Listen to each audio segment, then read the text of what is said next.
এদিকে উৎসব মুখর পরিবেশে শেষ হয়েছে চট্টগ্রাম বিশ্ববিদ্যালয় কেন্দ্রীয় ছাত্র সংসদ চাকসু নির্বাচনের মনোনয়ন ফর্ম বিতরণ। কেন্দ্রীয় ছাত্র সংসদ ও হল সংসদ মিলিয়ে মোট মনোনয়ন সংগ্রহ করেছে 1063 জন। আজ নির্বাচনের মনোনয়ন ফর্ম জমা দেওয়ার শেষ তারিখ। সকাল 9:30 থেকে বিকেল 3:30 পর্যন্ত মনোনয়ন ফর্ম জমা নেওয়া হবে। মঙ্গলবার সন্ধ্যায় তথ্য জানান নির্বাচন কমিশনের সদস্য সচিব অধ্যাপক ডক্টর আরিফুল হক সিদ্দিকী।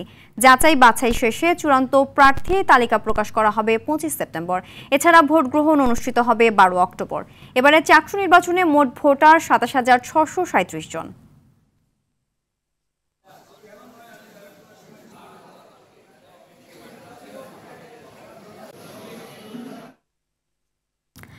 এ বিষয়ে আরো জানাতে চট্টগ্রাম থেকে সরাসরি যোগ দিচ্ছেন সহকর্মী সাইফুল মাহমুদ।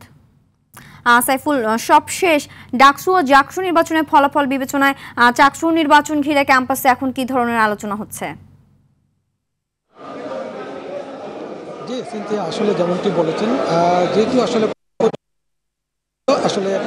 সেজন্য সবার দৃষ্টি এই মুহূর্তে কিন্তু চাকসু নির্বাচনকে ঘিরে। ইতিমধ্যে কিন্তু আসলে চাকসু নির্বাচন সফলভাবে সম্পন্ন করার জন্য নির্বাচন কমিশনার কিন্তু আসলে সব প্রস্তুতি নিয়ে রেখেছেন এবং যেই কেন্দ্রগুলোতে আসলে ভোট হবে সেই কেন্দ্রগুলোতে তারা কিন্তু আসলে সিসিটিভি ক্যামেরা মনিটরিং করবেন। যেখানে ভোট দিবে সেই জায়গাতে সিসিটিভি থাকবে না, বাকি সব জায়গাতে কিন্তু সিসিটিভি ক্যামেরা মোতায়েন করা হবে বলে জানিয়েছেন।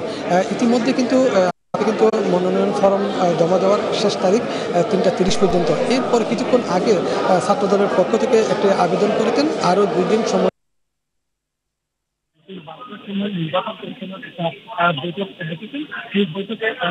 সেই বৈঠকে ওনারা সিদ্ধান্ত নেবেন আসলে 2 দিন সময় বৃদ্ধি করবেন নাকি আর যে নির্ধারিত সময় আছে সেই নির্ধারিত সময়ের মধ্যে শেষ করবেন। এটি আসলে দুপুর 12টার পরে বলা যাবে। ওনারা বৈঠকের পরে ব্রিফ করবেন। তবে এখনও পর্যন্ত যারা নমিনেশন ফর্ম নিয়েছেন তারা কিন্তু একের পর এক আসছেন, জমা দিচ্ছেন। তবে দুপুরের পরে ইসলামী ছাত্র শিবিরের যারা ফর্ম নিয়েছেন তারা আসবেন বলে জানিয়েছেন এবং একই সাথে তারা প্যানেল পরিস্থিতি আগে যারা আসছেন তারা কিন্তু একের পর এক জমা দিতেন। আরেকটা বিষয় হচ্ছে যে সেটি হচ্ছে এই প্রথম চাকসুতে প্রার্থীর ড্রপ টেস্টের তার প্রার্থীতা বাতিল হবে বলে জানিয়েছেন। তবে সাধারণ শিক্ষার্থীরা মনে করছেন যেহেতু দীর্ঘ 36 বছর পর আসলে এই নির্বাচনটি খুবই উৎসবমুখর হবে এবং তারা তাতে নতুন একটি এর আগে বিগত 30 বছর আসলে তাদের দাবি দেওয়া। ধন্যবাদ।